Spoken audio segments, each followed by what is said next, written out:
and welcome all our guests.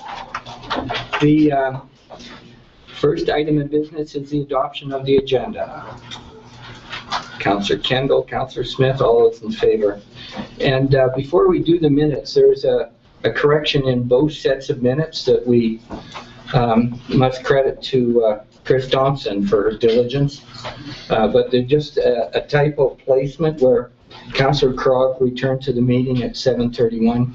Should be after the resolution that was passed in terms of the mobile catering, because it made it look like he was in the room. And so that's in both sets of minutes. So I'll ask for a motion to adopt the May 12th minutes as amended. Councillor Smith, Councillor Kendall, all those in favor. And to pass the regular meeting minutes of the 12th of May as amended. Councillor Kendall, Councillor Krog, all those in favor. Bringing us immediately to council reports. Councillor Smith being the outside end of the table. Here, I thought if I didn't look at you, you No, were... I know you're looking very uninvolved. Well, thank you, Your Worship. A few things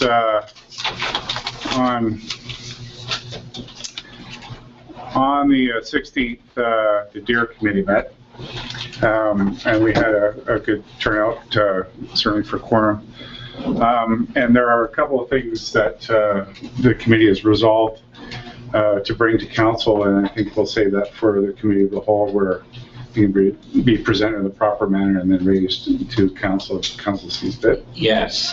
Okay. On the 22nd, we had the Environment Committee. Again, well attended. Introduced were the two Brazilian students who are going to be working with Jenny Coleshill and Graham Watt on a number of projects that they're undertaking. We also had a special presentation by Barb Stewart, who is the Invasive Species Society's representative, and we'll have, as the minutes are approved by the Environment Committee, we'll have potentially something to bring forward to council at that time. On the 24th, I was in attendance with yourself and Councillor Wershagen at the dedication of the Grand Forks Rec Center to the Jack Goddard Memorial Rec Center. So there was a number of people that turned out there, and obviously him and his family were very pleased that it moved so quickly. Yeah. That the speed of politics is actually quite quick at times, and so obviously he was quite pleased with that. Yesterday, or today, and a few days ago last week, with Paul Pinard and Chris Moslin, I attended the Hutton School in Purley to assist the 6th, 7th grade students there with their solar cars. And man, it's a real highlight to see those kids so excited about, using their innovation and their creativity to work on their projects, and it was phenomenal. Thursday is going to be another day over at Purley where they're going to be racing these things off, and looking forward to that. Just an update on the Park in the Park. Those guys are, Lawrence and Melody Morgan. They're tirelessly working on this thing. So it looks like the event is going to be really great. It's August 17th in the park, and we're actually going to have on display some of the cars, the solar cars, to tie the kids into the cars. So there you go. And that's my report. Thank you very much, Councillor Smith. Councillor Krog. I have nothing at this time. Councillor Kendall. Thank you, Your Worship. A short report. May 21st, I, along with most of the members of council, attended the meeting for potential council candidates and mayoral candidates. It was a really good participation. I thought there was good questions. the discussion I thought was good. Everyone participated. I think our staff put on a great presentation for everyone, kind of outlining what the serious side of the job entails, not the fun side that we're doing tonight. And I thought overall it was a positive event.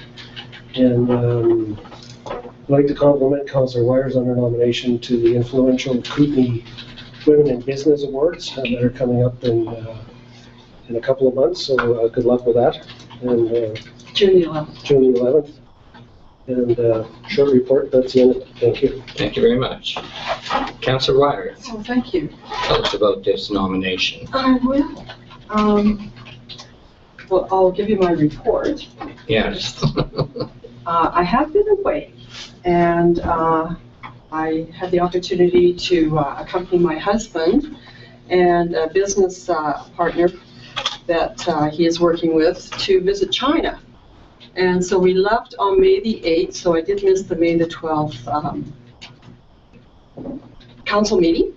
But I was handing out information about Grand Forks and our city pins and speaking to as many Chinese people over there and having an opportunity to bring our message that, you know, we're open for business over here as well. So just to carry on with my council report, on May the 21st, upon my return, I attended the Grand Forks and District Public Library regular monthly trustee meeting, and they have received all their provincial funding this year in the amount of $28,755, which was slightly down from their 2013 acquisition from the province of $28,819. Now, in the librarian's report, the stats are always significant. Christina Lake, the outreach kiosk that they have there on Wednesdays, increased circulation is notably up over 2013, which reflected 48 movements. In 2014, for the same period, it was 191. So the success of the outreach library kiosk in Christina Lake is quite notable. Circulation in Grand Forks was slightly down, but their teen programs are up, and ebook usage is also up as more and more members in the community are aware that they have ebooks there that you can sign out.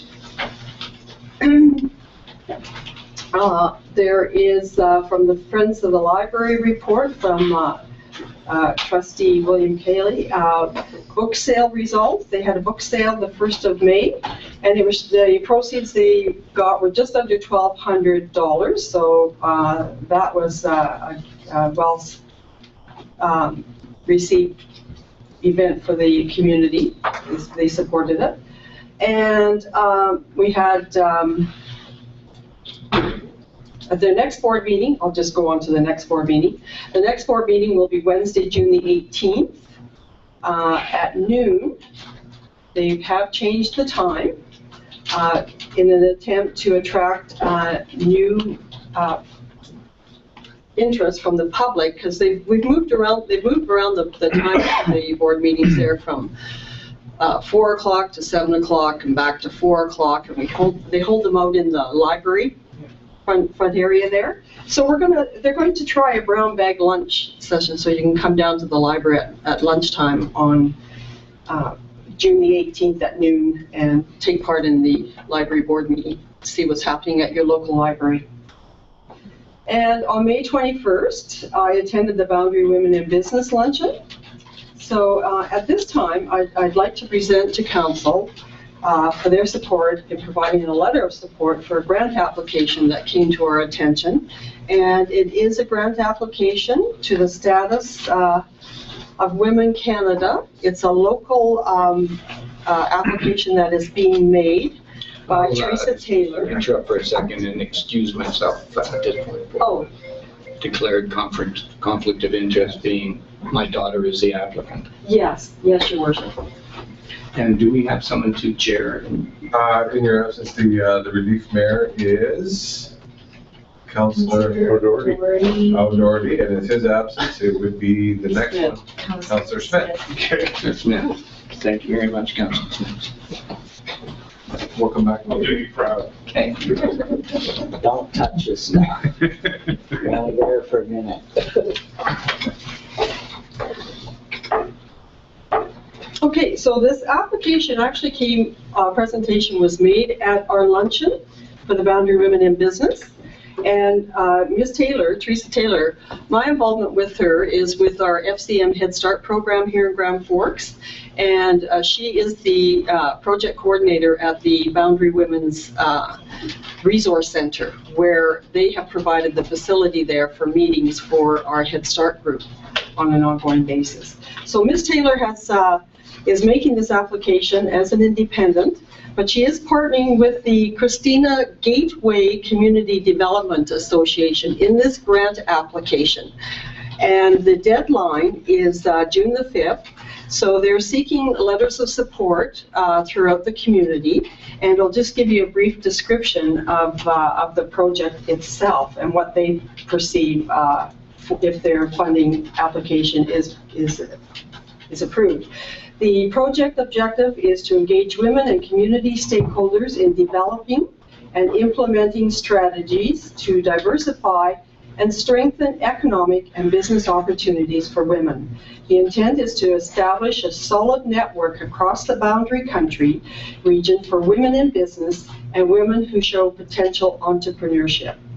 These working groups will assist to identify barriers to success and identify opportunities.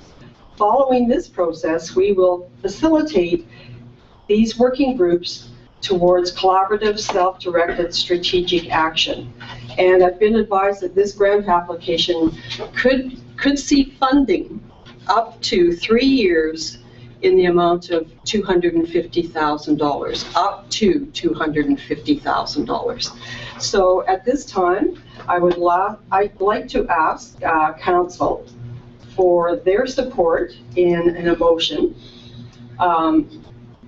And that motion is to provide a letter of support to Ms. Taylor to seek a funding grant for the Economic Prosperity Positioning Women in Success project for the Boundary Country region. So moved. I'll second that.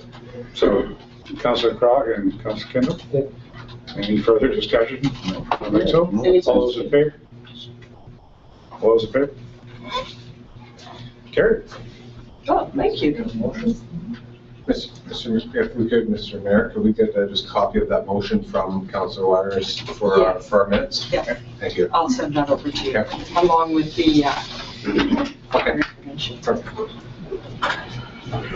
Okay, and so thank you for your support. Mark, let's wait for the mayor to come back. Oh, yes, great.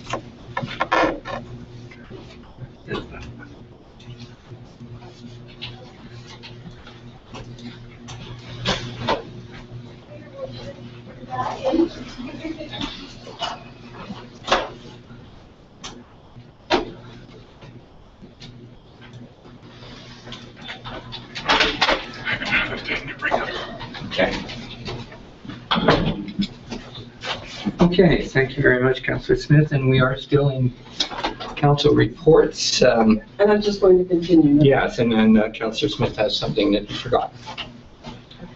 Oh, for his report? Mhm. Okay. So on May 21st, I participated in the city's informal session for individuals interested in running for city council, so we had a good turnout here. Interesting to note, for any of you in the audience this evening who's interested, the election date is November the 15th.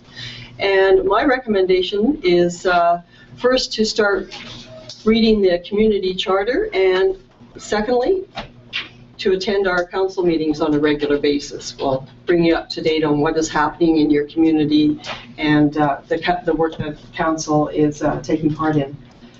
On May 21st, the Boundary Dog Sled Association held their meeting, and they've set their sprint race dates for the 2015 racing season for January the 17th and the 18th. And that venue will be at Jewel Lake.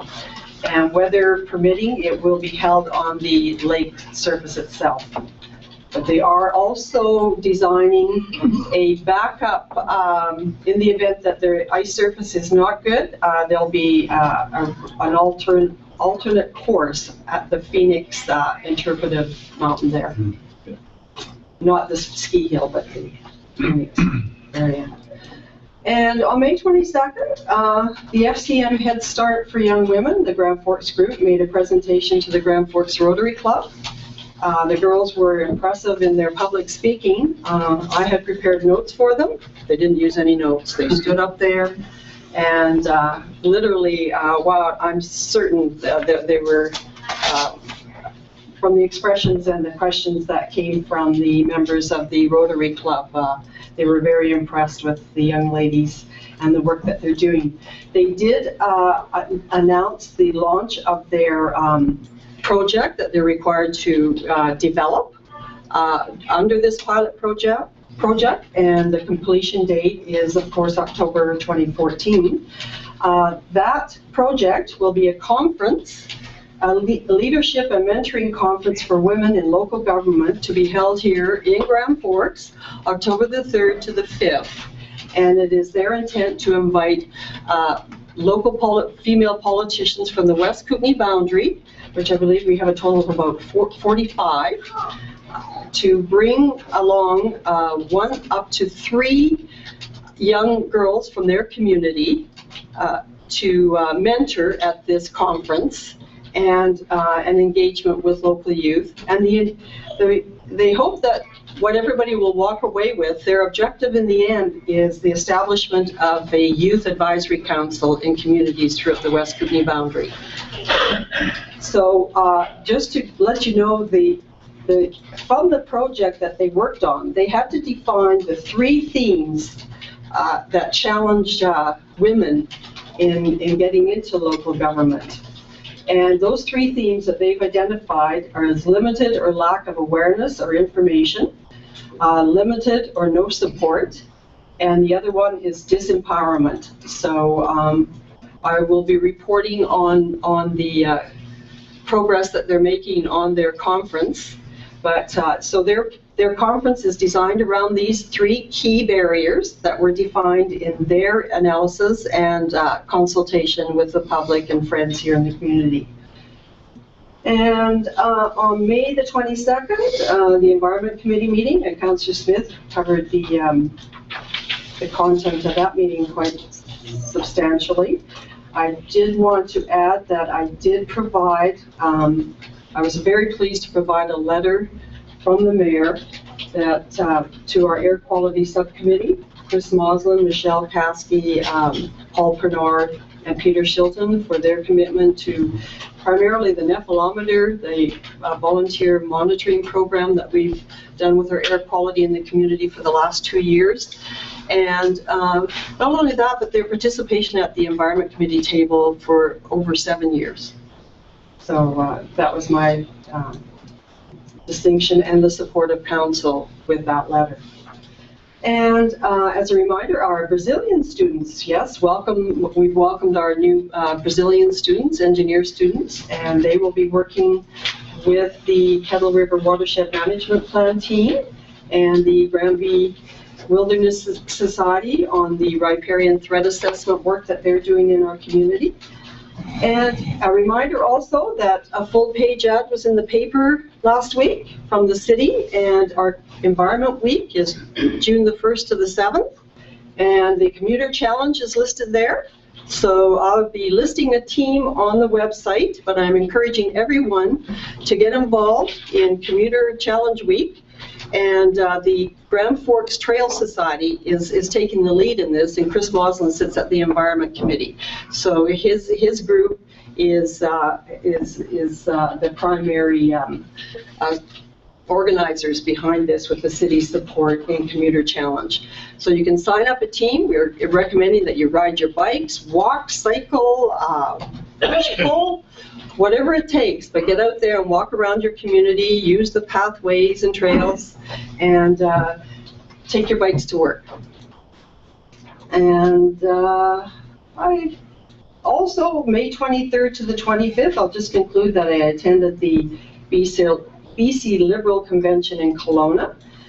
This was my first convention of the party, and although it is party specific, I just wanted to say that it is also an opportunity as a party member that they will accept resolutions from party members in advance to review through the party, and there was over 80 resolutions that came out from across the province, and that the government fast forwards to their to the caucus, and we have the caucus there to speak to directly. So it is an opportunity as a representative from our community where I can actually take something that's specific next time that I go.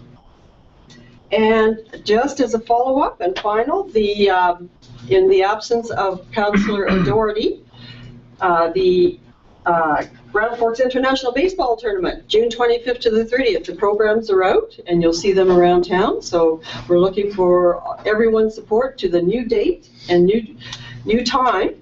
And I understand there's quite a few teams already listed, 12 teams that will be participating. So that completes my report. Thank you very much, Councillor. And Councillor Smith. Just to add on to that weekend is also the Samboree, Yes. which is the Good Sam Club. All the RVs are going to be in town, set up at their Bartlett Park. About 150 vehicles, I think, for 150 to 200. I think. Yeah. So that's a captive audience for the GFI for sure. Oh, I know. I hope it's going to work well. Yeah, I think so. I just wanted to remind the council that Councillor Kendall and myself will be attending the Economic Development Association of BC conference in Richmond from June 8th to the 11th. And in so doing, I would like to move that council authorize both Councillor Kendall and myself to utilize, I would say, a maximum of $500 to come from the public relations account for purchasing promotional items depicting the City of Grand Forks branding initiative for its disbursement while in attendance at the EDABC in June 2014. Okay, a seconder for that. That's a motion, Councillor Kendall. And Councillor Krog. Yeah, so with this, I thought we had a budget or a line item in the budget for promotion. So is that where this would come from? This would come from the council administration costs. So for the promotional items through the brand management. Right, so that's the kind of stuff. It's just swag. T-shirts, swag. Stress balls. And there's money in that account? There is money in the budget for that, yes. Okay. We have items, I hope. We just didn't have it down to a specific expenditure of that nature. Okay, so the motion's on the floor. This is to provide swag to the Economic Development Conference in Kelowna. All those in favor? In Richmond. Oh, in Richmond, yeah. In Richmond, and I don't like the word swag. Just No, it's not a very good term. What would you use? What would be the alternative? Promotional items. Yes, Grand Forks promotional item. Let's see, I know, it's become such a common term. Promotional items. Thank you very much, Councillor Smith. I don't have much more here. I'm just getting a quick information relay here from Mr. Allen. The provincial nominee program will be coming to town June the 19th. The economic development open for business session will be June the 18th. So do people know what the nomination program is about? Is that? I think it would be a good thing to bring up, Your Worship. Basically, they're foreign investors who agree to comply with certain regulations required by Canada, by British Columbia, and it gives them the right to immigrate and to basically develop a business in partnership with Canadians. Okay, thank you very much. And the economic development workshop is the one where we're promoting the open for business piece and providing the inventory of city lands for people to submit proposals for the purchase or lease or the use of those for bringing development to our community. Exactly. Thank you. That was the 19th, The 18th, June 18th. Sunday? June 19th is the provincial nominee, Yeah. Yeah, but the 18th is the open for business. okay. Okay. And pretty much everything city-wise has been covered, so a motion to accept the council reports. Councillor Wires, Councillor Krog, all those in favor. Regional district, really, I guess just one thing to report formally, and that's that we will be re-signing the commissionaire contract for animal control for one more year. And I do that reluctantly, as I've expressed before. I think that we can do better, but honestly, I put in a fair amount of hours trying to stimulate some interest in either a society for animals in general or a cash program, and there's been minimal uptake. There's been a couple of enthusiastic volunteers came forward, but it looks like the commissioner program is supported by the other regional directors, and as such, we'll have a year then for us to get something as an alternative together. That's my regional director report. If I have any questions or answer any questions on the regional, motion to accept the report. Councillor Smith, Councillor Krog, all those in favor. We got through quite a bit there, eh? All right, the next item of business is one that we have dealt with before. This is a portion of a closed road as surplus. Needs that the city improve the request to close a portion of that road. It is to proceed with the statutory requirements necessary to start the completion of that closure, and a motion of such. Councillor Smith, seconded by Councillor Krog. Discussion of that? Do you know which one we're talking about there? Yeah. That little corner. That little triangle? Yeah. Yeah. All right, all those in favor? Opposed? Carried. Information items. The ICBC intersection review, and I'll turn to Mr. Ellis. We're missing one. Did I miss one? Yeah, or pavement rehabilitation. It's B. I don't have any. Here you go, here you go. It's missing off mine. I need my notes. Well, I actually,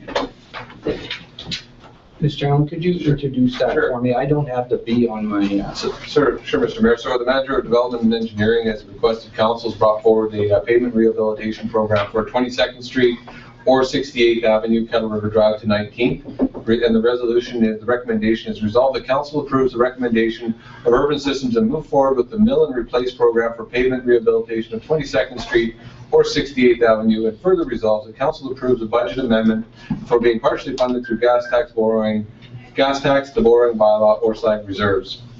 So the background is that based on the current condition and the lack of funding that's come forward from the provincial government in being ready for the replacement of these assets, and based on the initiatives for the expectation of water conservation moving forward, we have the expectation that we are going to be able to essentially repave one of the roads. We're recommending that you consider 68th Avenue as the primary piece. The rationale behind there is it is the more suitable of the two because it is a secondary access road to our community. Mr. Mayor, the request for Urban Systems is to investigate two potential alternatives for road rehabilitation. The alternatives include full depth reclamation and mill and replacement of asphalt. Mr. Mayor, these were identified in the multi-utility project. As part of this process, there would be a little bit of extra risk that council would take, but staff, based on the expectations from water conservation and the expectation that the city will be in a better position for providing a little bit more of a capacity in the pipelines, we're expecting that council could essentially pave 68th Avenue this year, and based on the life expectancy of the road, then replace the assets at that time, the underground assets. That would allow council to meet the terms of the expectations of the public when it came to replacing one of these assets over the next little while. Within that, we're taking a little bit of risk within the pipe. So the pipe life expectancy is something that the engineers make a recommendation on. But as we move forward, council can accept a little bit more risk. And within that risk, that would allow them to look at the life expectancy. So, and I use this example as I've seen a situation where the engineers have said that according to the life expectancy and the best engineering practices, that the pipe is fully depreciated. And I've seen pipe have full life expectancy left in it. So what I'm saying to you here, Mr. Mayor, if council will take a little bit further risk, when we're not talking about anything blowing up or breaking, we're just saying is there potentially could be a little bit of a surcharge in the line from time to time. If there was no water conservation, you could still be in a position where you would have capacity in that main. So this is a motion basically to go ahead with amending the budget to include this work Yes. in the motion. I'll make the motion that, as recommended, and that it be on 68th Avenue, not 22nd, so it's just, because it was either or. It was either or, Mr. Mayor, but the 22nd Avenue, if you look at it, there's more moving parts there because the water main is a lot Right. smaller. There's a few things we would recommend that you move forward under the grant to replace that full asset. 22nd is one that affects the hospital, but in the long term, it's going to be the one you're going to really want to get done, you know, in the short term with all of the assets being replaced. Okay, I guess I was hoping maybe there'd be something to improve that surface to the hospital, at least Well, some cosmetic work or something. We were talking about surplus. you could, in the event that we have, if there is funding available towards the end of this project with the water metering and if any cost savings we could realize, we could look at a reclamation project that maybe give you an extra 7 to 8 years, but in the respect that council may be expecting a grant in that short term, that's another risk to council. We don't recommend that you look at that one, but it is reality that we could do something in there. And we did ask for a recommendation. Councillor Smith makes the motion. And the seconder was Councillor Wires. Further discussion? All those in favor? Thanks for getting that work done so quickly. All right, now we are down to information items. The ICBC intersection review. Mr. Allen again? Yeah, thank you, Mr. Mayor. So as part of the couple ongoing questions we've had in the community, there's been a couple intersections that have been questioned. Number one, the intersection was 2nd Street and 68th Avenue. There were some recommendations from ICBC as part of a free program that's offered through our insurance provider. Basically, ICBC came forward with some recommendations, and you can see some changes to the intersection already this year, and that is a direct result of the report from ICBC. 2nd Street and 72nd Avenue, as per the ICBC recommendations, as part of the downtown beautification project, we're going to be doing a little bit more traffic calming in that area. So you'll see a little bit more some flares in that area that'll help slow people down in that region. Now, there was another intersection that was brought to our attention today that's been a bit problematic that you raised with me and Mr. Mayor. That was the one on the road from the Silver Kettle, and we're going to be looking at that one at that cul-de-sac intersection that we need to review to determine if it was installed correctly. So those would be the 3 intersections. But the 2 that ICBC was reporting on, staff have been working on those, and the recommendations are going to be addressed in this year's budget. Excellent. Receive for information. Motion. Councillor Crog, Councillor Smith. Any further questions? All those in favor? Carried.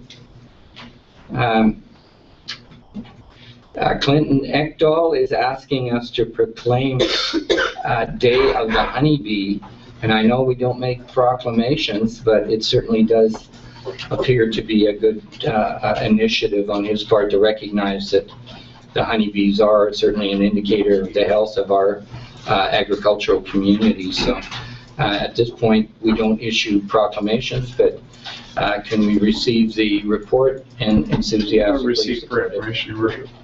Councillor Smith and Councillor Kendall almost voted. Okay. Yeah, it's unfortunate with these things, you know, we can really express our support for them, but in terms of proclamations, I agree, it can get just totally out of hand. All those in favor of receipt? Thank you. Okay. Moving forward. Bylaw fees and charges. that council give the first three readings to the fees and charges bylaw 1958, and that council give first, second, and third reading to the repeal bylaw 1671RA. And so we'll do those separately.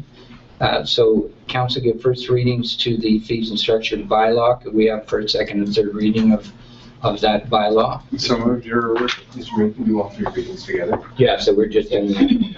Yeah, so that's first, second, and third on the new bylaw. Seconder for that, Councillor Wires. All those in favor? And first, second, and third on the repeal of the bylaw. So Councillor Kendall, Councillor Krog, all those in favor. And next item of business is the amendments to the water sewer utility. So this is basically amendments to the first three readings to these following bylaws.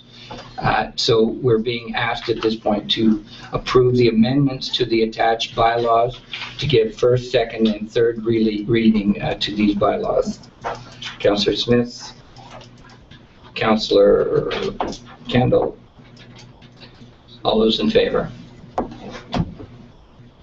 Okay, and we're moving on. Mr. Mayor, can you get a separate motion for each of the bylaw amendments? One for the electrical utility bylaw, one for the water regulations bylaw, and one for the sewer regulations bylaw, being that they're separate bylaws. No, right. Okay, let's back that up then. The sewer regulation rate bylaw 1500, 1997. Can I have a motion for that, Councillor Smith? First, second, and third. All those in favor? Need a second for that, Your Worship? That was Councillor Kendall, seconded that. Water regulations and rate bylaws 1501, 1997. Motion for three readings, Councillor Wires.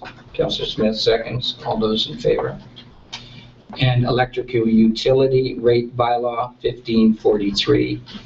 Motion by Councillor Kendall, seconded by Councillor Smith. First, second, and third reading. All those in favor.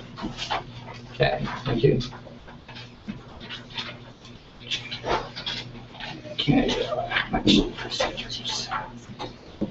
So we are at the bylaw local elections procedures bylaw.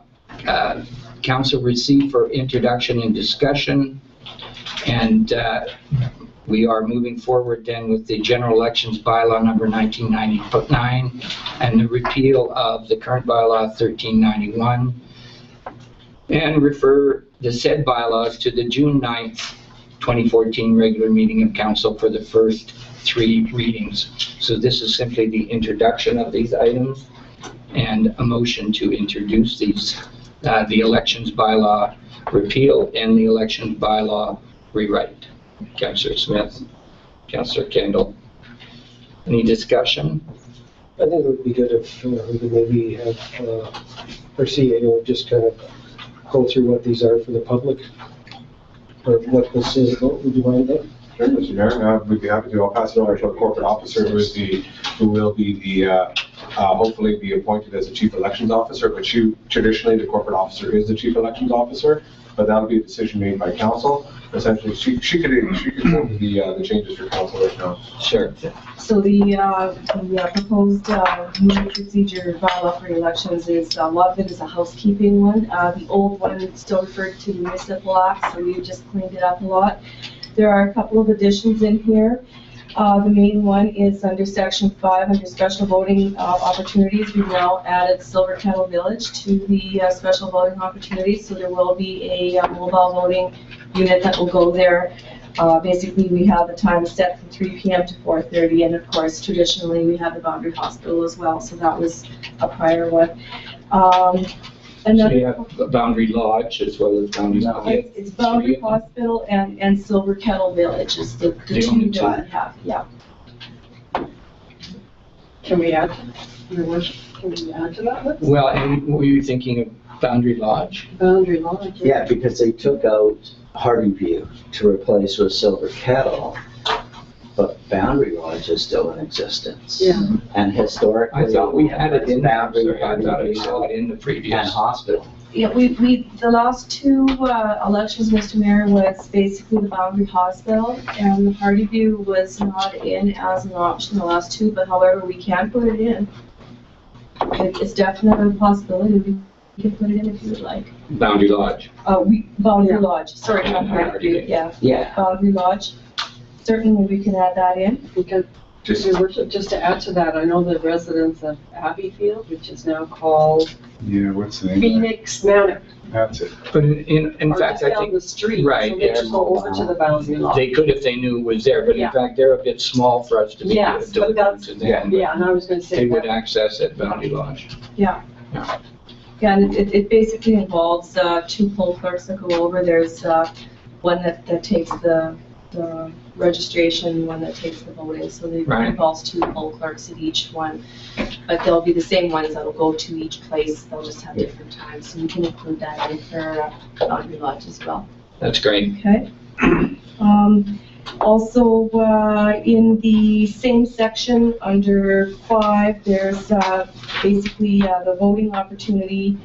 We have a little bit of a clause that only electors who may vote at the special voting opportunity on the date where the special voting opportunity is held are those voters who are residents of the facilities and those who have been admitted as patients to the hospital and facility staff. In other words, any members of the general public should not be going to these facilities because we do have a general voting the polling place, and so it's meant for those members of staff and the residents at those areas. The other addition is under 6B, and it's basically the use of the voting machines. It's just the applications, should council decide that they want to have automated voting machines. It doesn't mean that we would be, because it's in the procedures bylaw, it just gives us the provision to have them. If we did. Exactly. and if we could just explain that, Mr. Mayor, the ballot is still created. You go into behind the curtain with your ballot and you fill it out, and it gets brought out and it gets sent into the voting machine that automatically counts it. It doesn't take the ballot away from it. What it does is it generally counts them at that time. They're not hooked up to a network. They're hooked up to, they're basically counting them as you go. And the ballots still are existent. If you need to go into a recount, it doesn't change. It's just a process that's defined. You still get to physically mark on the ballot. It just changes the process for counting. Right. Okay. So, Your Worship, the rest is basically standard. A lot of it was quite much the same as what we had in the other ones, but those were the actual changes to the actual elections procedure bylaw. All right. Thank you very much. Thank you. Ready for the question? Or did we already have it? Did we vote on this already? No. no. No. And we do have a motion or in a second. All those in favor? Okay. The next item is dealing directly with the automated voting machines.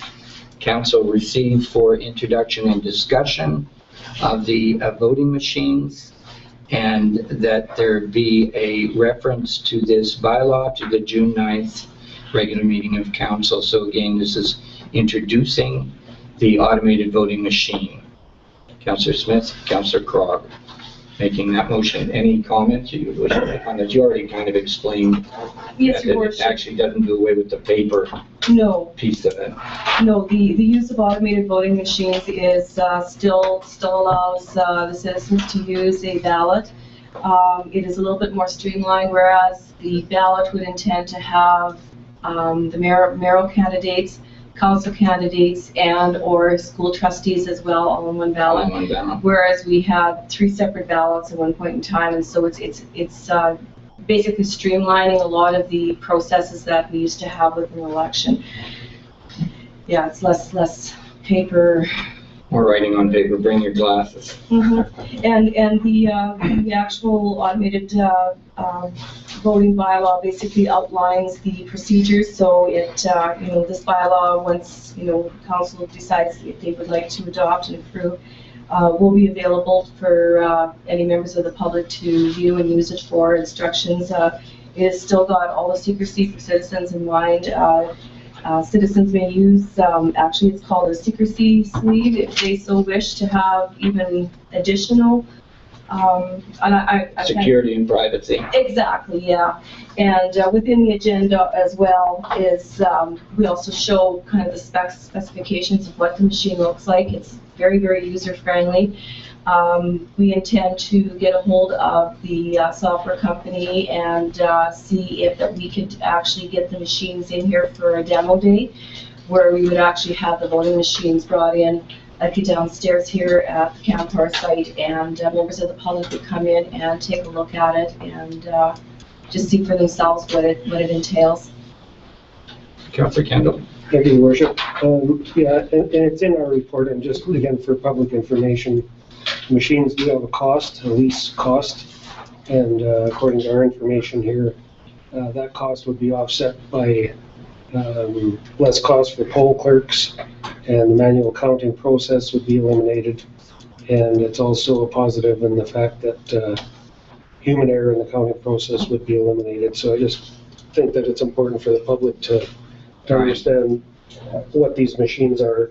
They do have a cost, but it's kind of Offset by the savings. offset by the savings, so and I'm in favor of the machines. All right, the motion's on the floor. All those in favor? Opposed? Carried. All right, the next item of business is, again, received for introduction and discussion, but it's basic. So did we get a mover and a seconder for that first? Councillor Smith or Councillor Crog? Okay. Yeah. Good memory. The next item of business, again, is an item for discussion to be referred to the June 9th meeting, if we so wish to move this direction. And I'll open this with, which I seldom do, my own comment here. But this mail-in ballot thing really has a lot of pitfalls to it, and I'm uncomfortable at this point without knowing more about it. I think we need to be cautious with this at this point. And motion to, well, let's just open discussion. We'll see where the motion's going. I'll move it. Councillor Smith? You move what? That we move? Open Yeah, for discussion. Yeah, okay, and a seconder? Also, for Councillor discussion, yeah. Okay, so the motion is receive and forward it on to June 9th. Councillor Kendall? Councillor Clark? I think they were just opening the discussion, but either way, I'm not a fan of the mail-in ballot Yeah. concept, so I wouldn't be supporting it. Well, and the mover shouldn't speak against the motion, but his seconder could, so. Councillor Kendall, what do you think about it?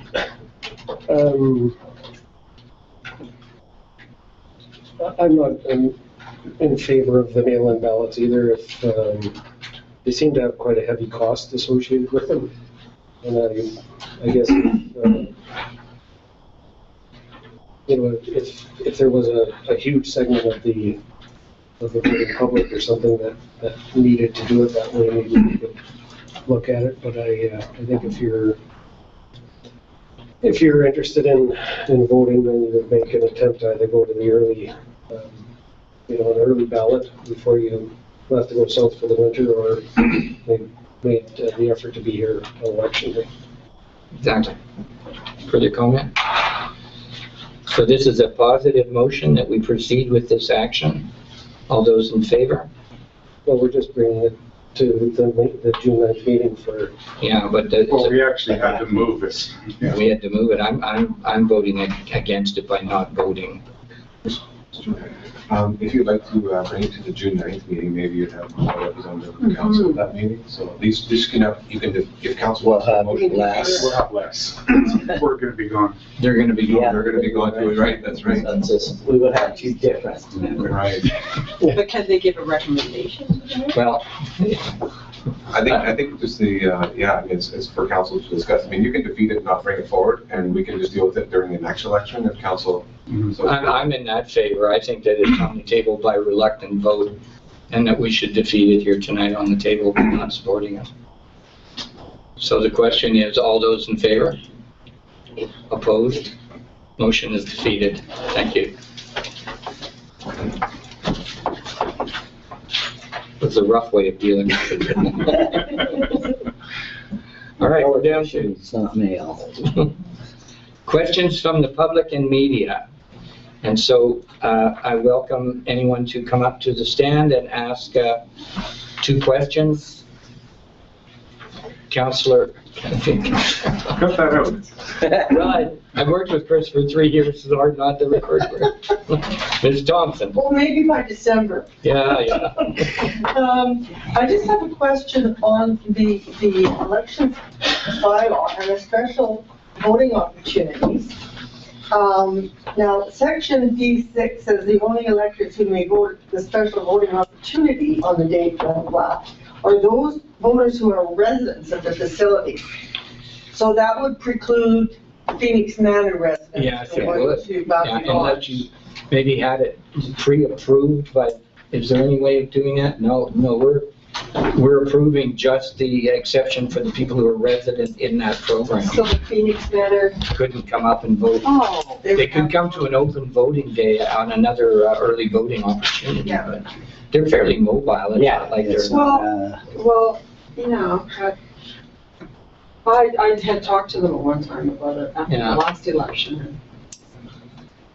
Well, I just want, and it's the same thing with Boundary, or that with the hospital. Now, Hardyview Lodge and Sunshine Manor are located within the premises of the hospital, yes.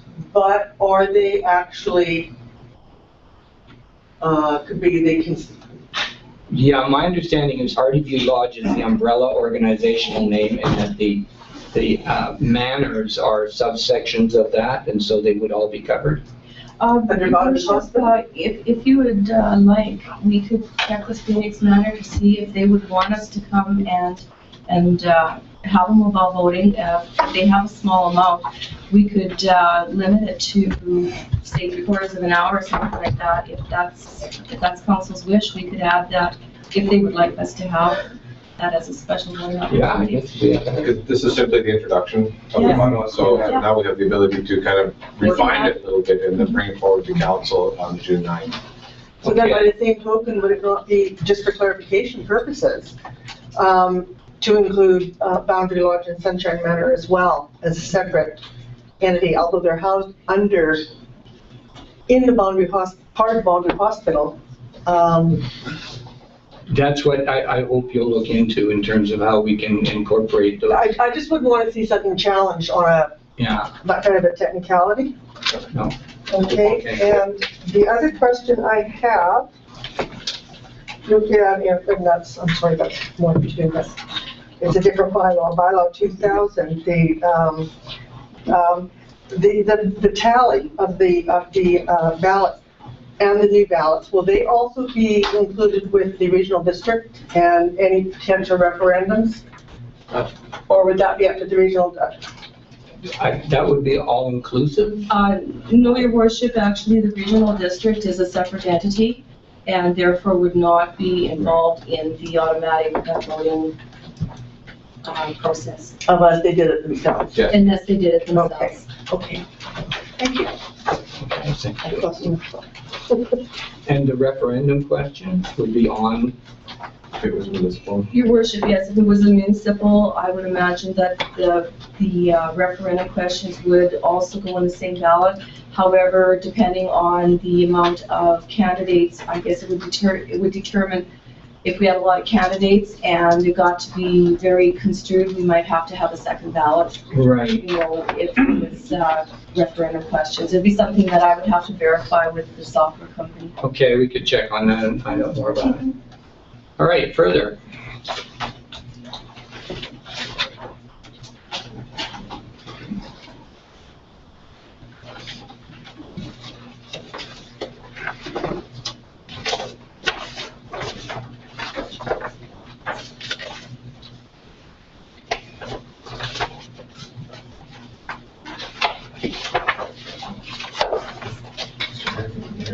Yes, introducing yourself.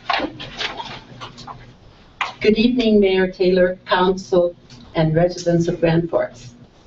My name is Elizabeth Semenoff. I have been a resident here for almost half a century.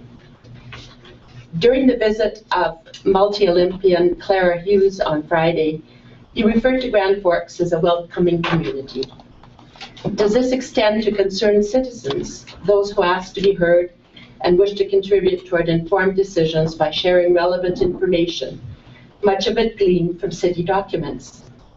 From my vantage point, it seems that rather than finding ways to work together respectfully, harmoniously, and cooperatively, those courageous individuals have been labeled opponents and are treated somewhat like a plague. Having served some 19 years on school board, I realize all that community service entails. Being aware of the needs of our community and its citizens, considerable reading, research, attending and chairing meetings and events, informed, responsible decision-making, formulating policies, setting a good example for future generations, etc. Have you considered that residents could indeed play a vital role here? Think of the untapped human resources that are so readily available to you, each gifted in their own special way. Just think of what would result when we genuinely come together for a common purpose. Could mayor and council perhaps become more approachable and arrange for some brainstorming sessions? There are no limits to the resulting good that can come from all that latent creativity. Also, by allowing time for input and questions near the beginning of the agenda, the city could be more accommodating to our residents, being mindful of their circumstances and schedules. This would allow those who needed to be elsewhere to do so and still contribute at council Elizabeth, can I stop you a second there? That was brought up in one of my discussions with another municipality, that they did entertain questions before council meetings. And I think that that's something I could raise with council here if they felt that a pre-question opportunity could be put into prior to calling the meeting to order, if that was something that council wanted to do. It is something that some other councils try. And so I know we tried it on school board. Yeah. In fact, we initiated it. The pre-question. Carried it, but it was, I think it was, we labeled it delegations, and we put the delegations, rather than at the end, we put them near the beginning after the minutes were adopted. Well, we did that too. We have all our delegations at the front end of the meeting. But we also had questions and so on.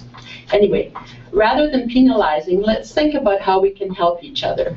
Let's slow down some processes like water meters and electronic voting. Let's allow time for better conversation. There are many factors to consider. Let's get to know our residents and their needs and fears. Let's find joint solutions. Do we remember the thalidomide disaster? Do we read the obituary pages? How many times do we see the word cancer? There are many other examples. Will we never learn? The residents have numerous legitimate concerns. Why take a chance now by hurrying the process? The health and welfare of future generations are at stake. Trends are not always the way to go in a hurry. I recall that open classrooms and team teaching were the buzzwords at one time. California led the way, but did others take heed when that did not seem so popular after all? No, they had to try it out for themselves and invested resources into conversions that did not serve their purpose for very long. With regard to electronic voting, I personally do not feel comfortable with it at this time. I'm certain that there are numerous others who would be even less enthusiastic. Not everyone is computer literate. And perhaps I'm sure it's not a big amount, the dollars that the clerks get that you wouldn't hire at that time could stay in the community. Okay, and Elizabeth, asking you if you could wrap it up with your question. I'm getting right at the end here. Let's focus our energies where the biggest needs are, among these being roads. A number of years ago, I attended an open house regarding planning for repair of water, sewer, and roads as a unit as much as possible to enable cost saving. I wonder how many upgrades were undertaken since that time. Thank you for the opportunity to share some thoughts with you. And now I'd like to just refer to parts of the agenda.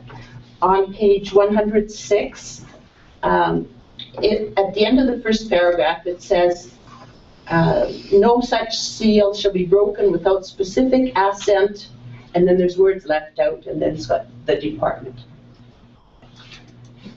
I'm sorry, is this a typo on the, I don't have that. I'm not sure what words you were meaning to have there. That Schedule C on the meters. Meter checking regarding electrical, I think it was. That's electrical meters, and no such seal shall be broken without the assent of the. These are our electrical meters, Mr. Mayor. This bylaw, this didn't get changed. Right. This wasn't the amendment to the bylaw, but I'm just wondering where this piece is. It was the very top of the page on my agenda here. C4. All this, no such seal shall be broken without specific assent. The department. Of the department. It's supposed to be of the department. Of that, okay. Thank you very much, Elizabeth. Okay, and regarding the electronic voting, just a question around 4.5. Does the ballot remain in the machine, or where does the ballot go? The ballot goes through the machine. It goes through the machine and the ballot goes into the ballot box, just like it would normally go. Yeah. Oh, so it gets dropped from the It machine? gets dropped into a ballot box. Machine scans it. I don't think the Schedule A was attached to the bylaw. Okay, Elizabeth, I think there are other people who are waiting to ask questions, if you have any further questions. There was just something else I had to.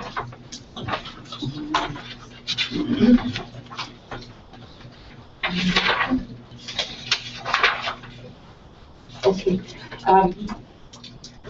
On page 149, bylaw number 2001, voting, I think it's just a misprint, should be by mail rather than my mail, and below authorization there. Your worship, there's a place on the bylaw that, when we get an actual copy of the bylaw, we can include it as a Schedule A that will show an example. Right. However, we didn't get that from the software company yet, and so it's something that we can input into the bylaw. When we get it. Yes. That's what. Thank you for your time. And that's the work of a teacher who's used to finding mistakes in documents. Thank you very much, Elizabeth. And further questions?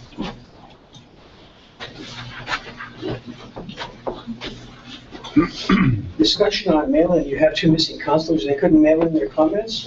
It's just a comment. No, I really have a question, just an announcement. Tomorrow, we're gonna finally have the judging and all that for Show Off Grand Forks, Yeah. Jam Theater at Spotlight Films and brass and things, so. Get out of my hair. But, yeah, we have two really good Short. shorts. Yeah. Where's yours?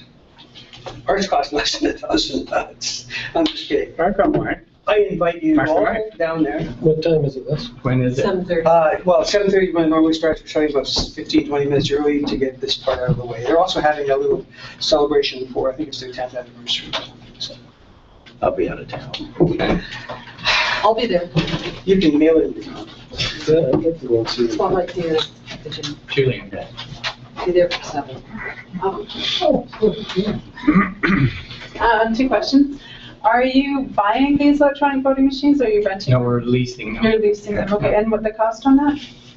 I'm not sure the cost. It's, there was some indication of cost on it, but I don't know if we even know how many we're getting. Your worship, in the RFD, it actually shows in the budgeting section of the report that it's around $7,600 plus tax.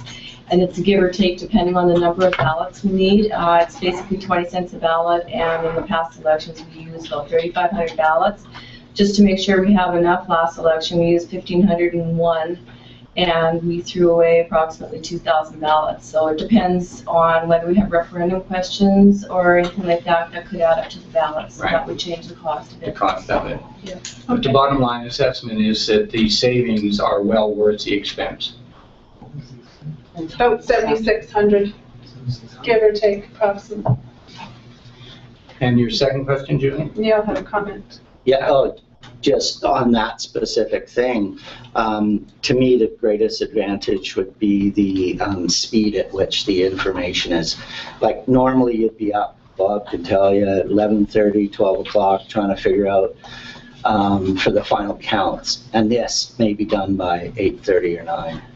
So, Second question, might understand 68th Avenue that you plan on paving, that's where the main line runs, that is, I've heard talk that, is that right? That the main line for the water runs down 68th that's being... well, there are a lot of main lines. I mean, that is a fairly large line through there. What's your question? I'm just curious because I thought that one needed replacing quite soon. And I'm guessing pavement lasts how long, about 10 years or something? 20 years. 20 years. So you're not planning on replacing that main line for the next 20 years? Mr. Mayor, based on the information we got in Ken Oliver's report, the engineer with the engineering background, I'm not sure if he's got his master's in engineering or not, but his engineering report concluded that all the reports indicated with our growth rate at 1%, that provided us opportunities with water conservation, based on everything equaling out that we would have capacity. In that system. So thank you very much, Stu. Okay. Further questions? Age before beauty. Yeah, thanks for telling us the cost for the machine for electronic voting counting. And what was the cost we spent for the election without the machine for the poll clerks last year? What was the total cost last year? Yeah, but how does the price compare? We had a budget last year, Mr. Mayor, of $20,000 to run the election. This cost is within the election. Without all those numbers, we don't have all those numbers at our fingertips. So we had budgeted 20,000, but we'd have to dig out those costs for you. Okay, so you don't know, for both of them, you'd have people working either way for when people are voting. So the difference is just the... Are you questioning whether or not there is savings to this or not? Yeah, can you find out how much you paid for poll clerks last year? Because that's basically the difference. Is that correct? No, in fact, what I'm wanting to hear from my administrator is that this is a cost savings and that there's no risk. And I'm not wanting him to go back and do a whole bunch more work answering your questions that question whether our calculations are correct. So please ask your second question and refer to the letter I wrote you. Okay, and you mentioned security. There are some security issues with this particular machine, and if you want to be prepared for that and feel comfortable with that, there's a website that has helped many jurisdictions in the United States. It's called Verified Voting. So, and you can look up that machine to see what some of the issues might be. All right, great, thank you very much. And on the website it says that if someone isn't a delegation, they have the opportunity to present something at the meeting afterwards, even if it isn't questioned.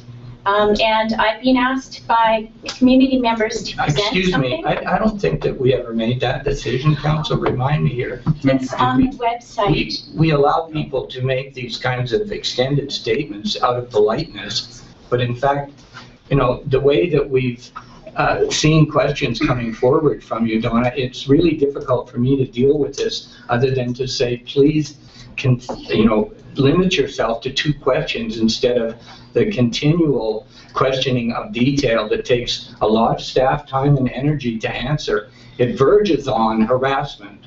Okay, Brian, Mr. Taylor, sorry. I have read over the last few months pretty much all the engineering reports, and I've learned a lot. And that's where I sent the last letter to you, the open letter to the public, and what I noticed between the engineering reports. And the public has asked me to share more information with you today. I'm not criticizing anyone. I'm just letting you know what was said. Certain parts that I noticed of what happened that does impact the decision for water meters. And I haven't actually gotten a response on those specifics, and I've sent you just recently. Yes, Donna, and my letter to you tonight that I hand-delivered to you basically says that this kind of harassment has to stop. And I detailed probably 5 or 6 techniques that you use that are dysfunctional for this group, costing the city and the taxpayers a lot of money, and it has to stop. So I'm asking you now to cease and desist and sit down. Okay, I will beg to differ with you. I'm chairing the meeting. I'm not harassing. Donna. I am a resident who has a right to ask questions, and if I am concerned based on the information. Right, okay, I'll recess. And we'll come back in 5 minutes. Mr. Mayor,